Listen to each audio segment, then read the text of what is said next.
welcome back to the 31st episode of Greek Speaks. It is part 2 of the Lovers of the God trilogy, quartilogy. I don't know what the word is. Also, I realized I'm doing a Lovers of the God month in the month of February. How ironic. If you cannot hear the exasperated sighs of my dumb jokes, I have a co-host now after a year and a half. Hi, I'm her friend. I'm lonely, so I'm here. Oh, I'm a college student as well at the same school as her. She's a bio major, so she doesn't know anything about this, and I think it'd be funny to talk about stuff and have a person who doesn't know what they're talking about. Oh no, it's every night with her is interesting. Every conversation sparks a new what the fuck moment. So yeah, she is my sounding board of like, hey, I've been in mythology for so long that I can't think of any, like, I think it's good to bounce off some things like this to a person who doesn't know what they're talking about, like I don't. I am her pupil. I am her and hopefully it'll be a little bit more entertaining because there's just dumb jokes instead of me just ranting about Zeus. But I also think myself am funny. That was not English. I speak 4 languages. Anyway, this week we're talking Lovers of Apollo and the multiple times that he has just screwed people over. So first, and yes, there is some gay in this at the very end, so stick around for that. Firstly, we have Kyrene, who is a daughter of the Lypith king, so she's a princess, or another telling she's a myth. They have 2 kids together. They have Aristeus, who is the god of beekeeping, husbandry, and cheese making, which is very... Cheese making? I don't know where he gets that, because... I hope he's not lactose intolerant. This is every night hanging out with us, though. I don't know where he gets that, because Apollo isn't really a nature god, so maybe Anti-Artemis is something in here. And they also have a kid named Endymion, who's a seer, and he's an Argonaut in... The thing about the Argonauts is, like, every single family in ancient Greece wanted to be able to tie themselves back to an Argonaut. And especially, like, the Trojan War. Especially, like, if there's a giant group of Greek heroes, they're gonna retrofit somebody into being one of their ancestors. So he may or may not have been on the Argonaut. In Stephen Fry's book Heroes, he's on the Argonaut. And he's not an insignificant character. Read that if you haven't. It's very good. So, yeah. We have Marpesia. She was immortal, and she had to choose between Etis, a mortal lover, and Apollo. And calms Apollo down by saying that she would have gotten old and, like, ugly. And Apollo's like, okay, yeah, you can have each other. Which, like, wow, that's really awful that you said that. Like, wow. There's a reason Apollo is kind of the self-centered, like, egotistical god. I mean, they all are, but... He doesn't know how to treat a lady. Or a man. Honestly, no. There's so much death. Like... He's just a lonely asshole. I don't know. I think at one point one of our professors said, like, if you sleep with a Greek god, you get cursed because, like, you're basically, like, doing something you shouldn't be. Which, I mean, 95% of them are rapes. So, like, basically you're either gonna get, like, a blessing of a child or a curse. And we'll get into some of the curses. Also, Homer said she's already married when she is carried away by Apollo and Etis confronts him. So, one of those wonderful times in mythology where there are 2 completely different tellings of the same story. So he kidnaps married women? Yeah. And he raped 90% of his hookups? I'm not saying just specifically Apollo, but, like, 95 to, like, 98% of relationships, quote-unquote, in Greek mythology are rapey. I'm not laughing because it's entertaining. I'm laughing because, like... It's like these are the people that were worshipped. Yep, that's these are who. These are the people. I could probably count on one hand the amount of consensual interactions. Because like even Zeus and Hera aren't consensual to a degree. Like they get married because he tricks her. And then she's bitter the rest of her life. Basically, that's why she messed with her Heracles so much. No. Yeah, and Perseus. Well, she doesn't really do anything to Perseus. But, anyway, so back to Apollo. He also sleeps with Hecuba, as in the wife of King Priam of Troy, as in the 2 big power players in the Iliad. And I don't know if this is, like, the same strategy that Apollo used that, like, Zeus did to sleep with Hercules' mother.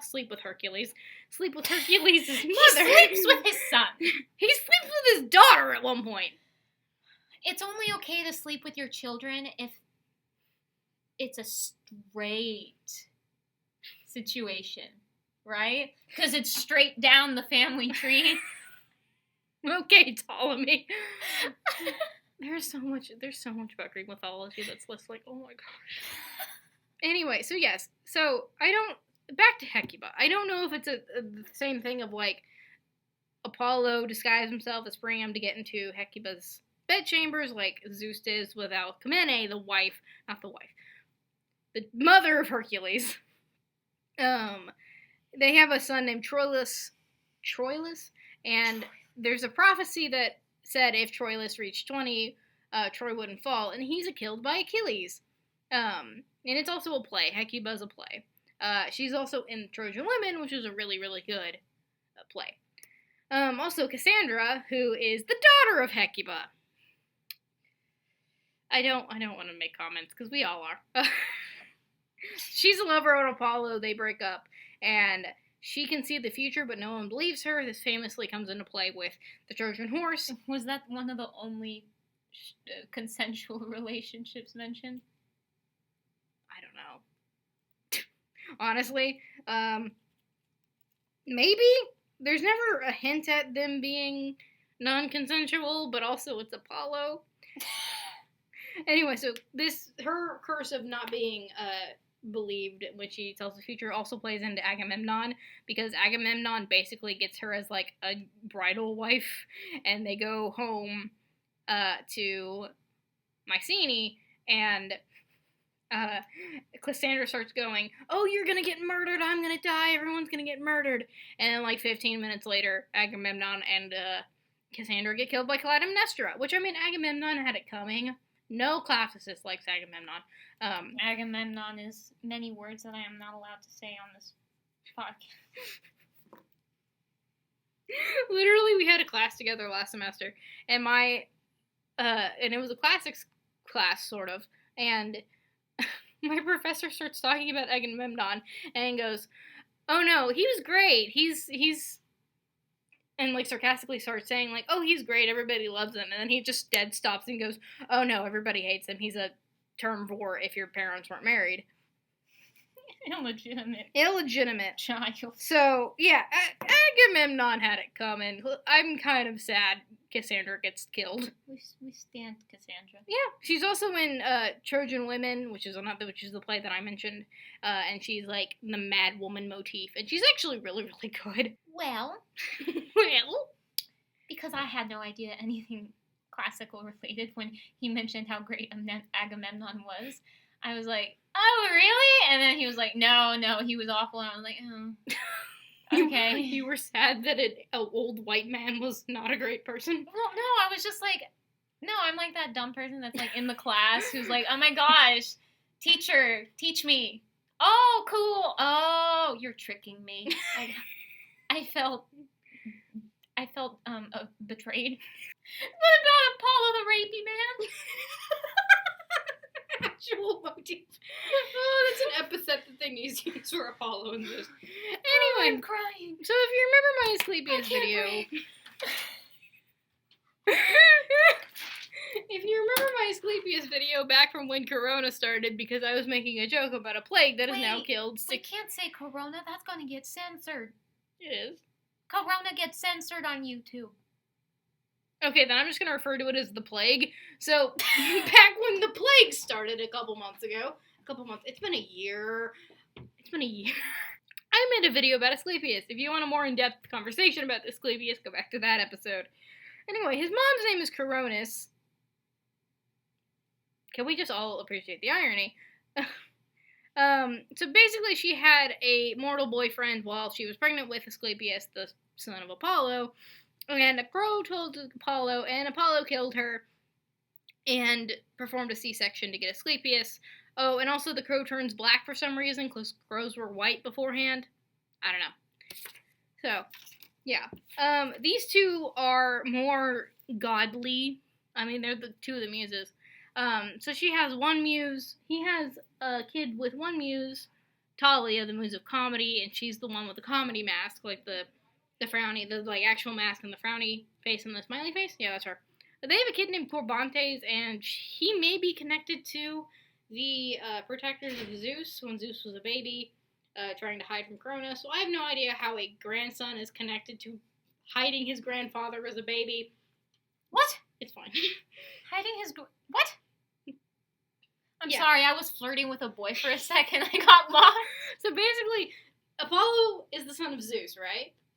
And he has a kid, and the kid's name is connected to these protectors of Zeus when Zeus was a baby. There's also a story with Tantalus, I think, where Tantalus, the son of Zeus, steals a dog made by Hephaestus that protected Zeus as a baby. Who... I'm so confused. I thought Zeus came out, like, full grown. That's the thing, though. I thought they all came out full grown, like Zeus and his siblings.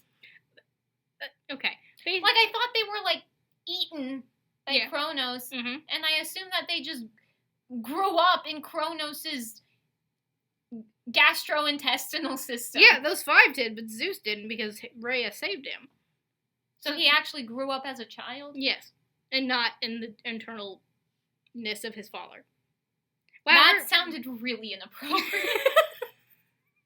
That sounded really Freudian, too. The internalness? Okay, let's change that. Okay, so, yeah. Why do I sound like an old man screaming down a water slide?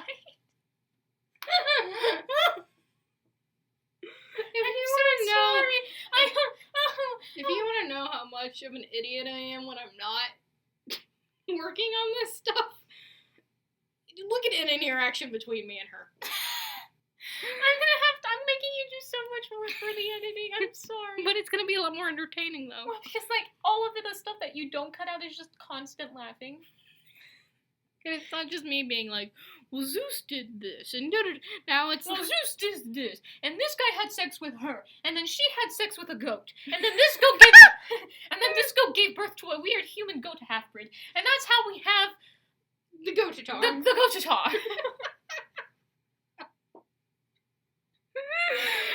One day Zeus was horny, and so he decided to procreate with a flower, because he couldn't find anything else apparently. All the Zeus's... And that created Demeter, the goddess of flowers. He came to me. There's been multiple times where she has said something really weird or like really like off the nose, and it's not unsimilar to something that like has happened in mythology. Which shows you how weird and messed up mythology is. Oh my god, I can yes. spit out a random stupid comment, and it's actually not entirely untrue. Like it's close enough where she gets reminded of the story and then does her little pose, and then she goes on to give me a tirade or lecture on it for 15 minutes. But like, my goal in life is to be a professor, so it kind of works. I low-key look like a professor right now.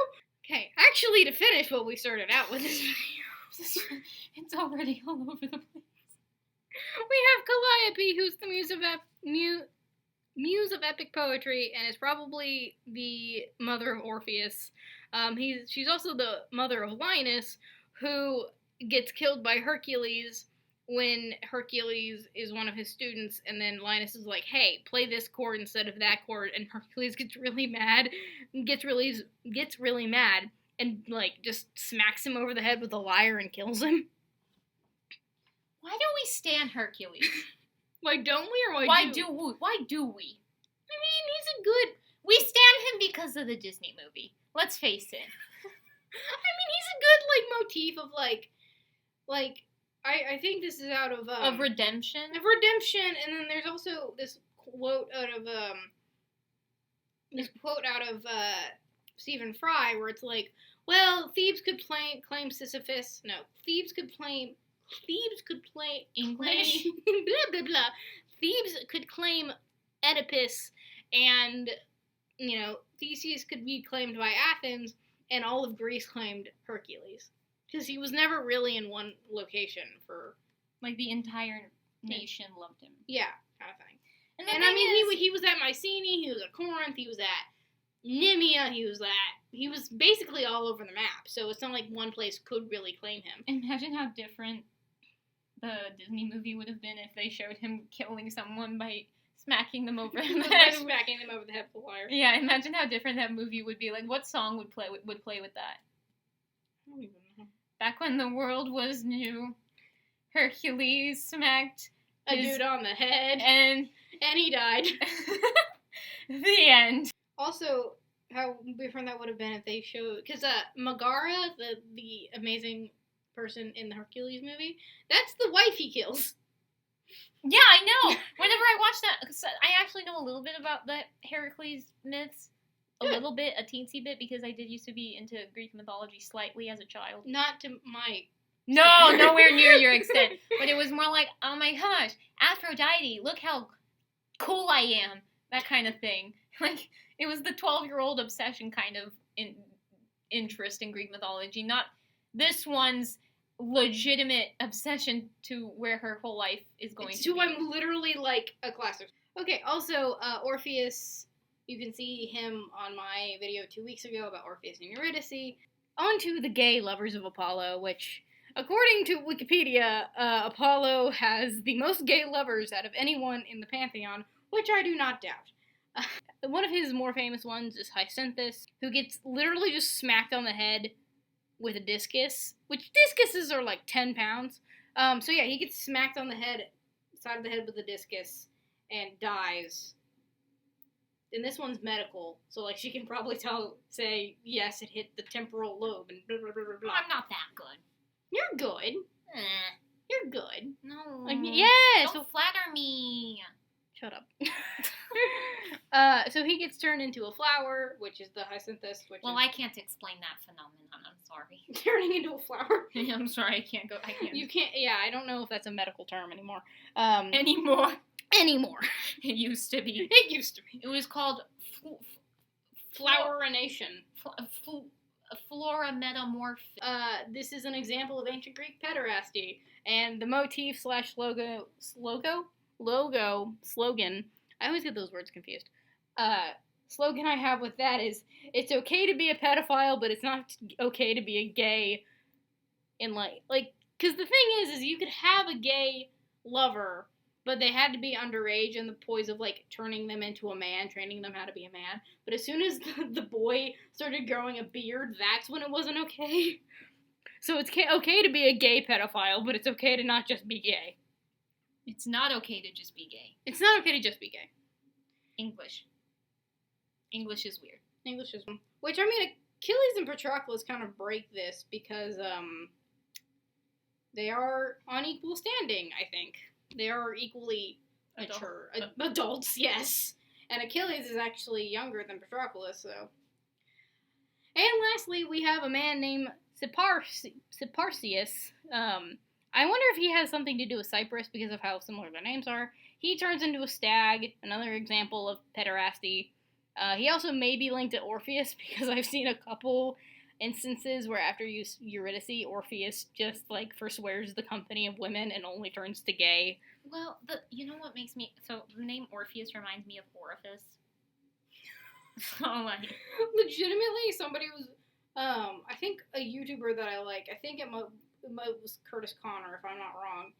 He was, reading something, and the name Orpheus came up, and he said Orifice, and I just about died laughing, because I was like, no, Curtis, that means something completely different, no.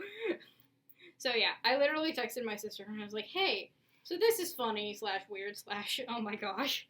She's also a huge classics person, so it was like, okay, that's not what that's supposed to do. With the last 2 weeks, with Daphne and this week Hyacinthus, apparently turning into a flower is not a normal thing to do if you try to sleep with the Greek gods.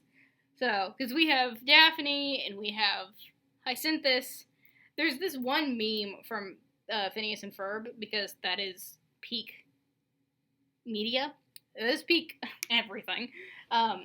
Where it's Doofenshmirtz saying, like, if I had a nickel for every time I got shushed by a sock puppet, I would only have 2 nickels, It's not a lot, but it's weird that it happened twice.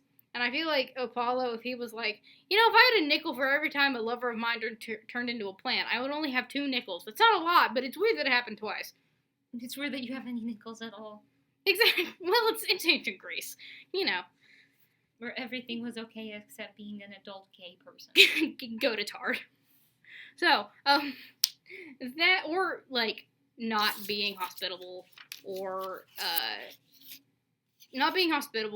cannibalism, that was a big no-no, which, I can see why. Good job, ancient Greece, for not being okay with cannibalism. And also, the other big no-no was family murder, which I'm okay with that being a taboo. I'm okay with that. So yes, that is all the lovers of Apollo. Next week we will talk the lovers of Zeus, and hopefully the wonderful friend will join me again. Oh, I'm so flattered. As always, if you have any myths you want me to look at in particular, put it down in the comments below, and I will see you next week. Bye!